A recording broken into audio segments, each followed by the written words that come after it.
ইচ্ছে হলো তাইতে সকলকে স্বাগত জানাই বন্ধুরা। আজ আমি তোমাদের একটা নতুন রান্না দেখাবো, বলছি না কেননা এটা অনেকেই হয়তো খেয়েছো বা অনেকেই খাওনি। আজ আমি লাউয়ের খোসা ভাজা দেখাবো।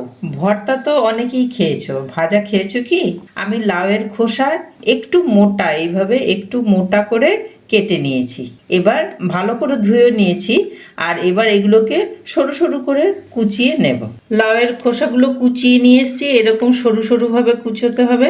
এইভাবে সমস্ত খোসাগুলো এই যে কুচিয়ে নিয়ে এসছি লাউয়ের খোসাগুলো। আর পেঁয়াজ কুচিয়ে নিয়ে এসছি, আর লঙ্কা চিড়েছি। গ্যাসে কড়াই বসিয়ে দিয়ে তাতে আমি সর্ষের তেল দিয়ে দিচ্ছি কিছুটা, এই 1 চামচের থেকে একটু বেশি। তেলটা গরম হয়ে গেছে, সামান্য কালো জিরে ফোড়ন দেব, আর দিয়ে দেব কুচনো পেঁয়াজ। পেঁয়াজটা একটু ভাজা ভাজা হতে দিতে হবে।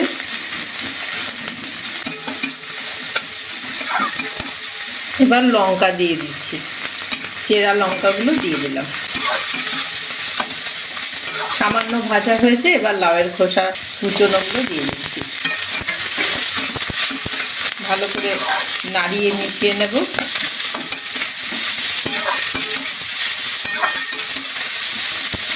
সামান্য হলুদ দেব,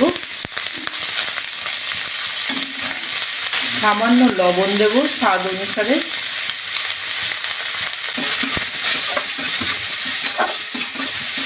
এবার চাপা ঢাকা দিয়ে দেবো, আর গ্যাসের ফ্লেমটা একদমই লো করে দেবো। ফিরে আসছি কিছুক্ষণ পর। ফিরে এলাম 5 মিনিট পর। অর্ধেকের বেশি সেদ্ধ হয়ে গেছে। এবার এতে আমি সামান্য চিনি মিশিয়ে দেব। এটা অপশনাল, যিনি বা যারা চিনি খান না তারা দেবেন না। চিনিটা দিলে কি হয়, ভালো লাগে আর কি। মেশানোর পর আবার কিছুক্ষণ হতে দেব। কিছুক্ষণ পর ফিরে এলাম। গ্যাসের ফ্লেম একদমই অফ করে দিয়েছি। খুব সুন্দর গন্ধ বেরিয়েছে, হয়ে গেছে। এইরকম একটু নিচটা এইরকম একটু লেগে লেগে যাবে, দারুণ সুন্দর গন্ধ হয়ে গেছে। এবার এটা নামিয়ে নিচ্ছি। নামিয়ে নিয়েছি, পরিবেশনের জন্য রেডি। এবার সামান্য ওপর থেকে একটু ধনেপাতা ছড়িয়ে দিচ্ছি। ইচ্ছে হলো দিতেও পারেন, নাও দিতে পারেন।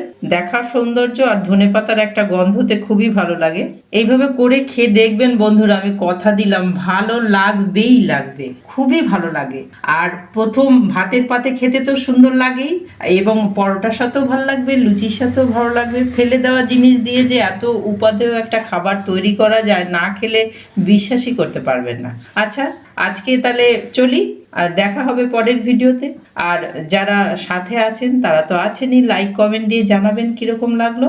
আর যারা বন্ধু হননি তারা সাবস্ক্রাইব করে পাশে থাকবেন বন্ধু হয়ে। দেখা হবে পরের ভিডিওতে। বাই।